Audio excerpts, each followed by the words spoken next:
So today we had a great function. We saw a group of about maybe 50 kids who are at various levels from freshman to senior.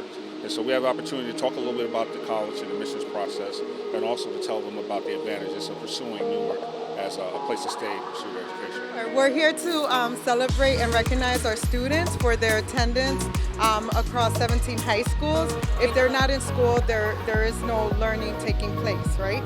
So it's a number one priority to get them in here. And this program recognizes the students and get them excited to then work towards getting recognized and having opportunities such as the ones today. So Red Bulls has allowed us to use their facilities, and they have invited, like I said, our students as well as NJIT for various workshops that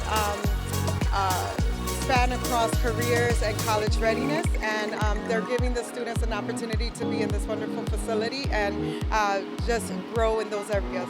The relationship is a fantastic one. As you see, the stadium's decked out in all the NJIT swag, and so it looks nice.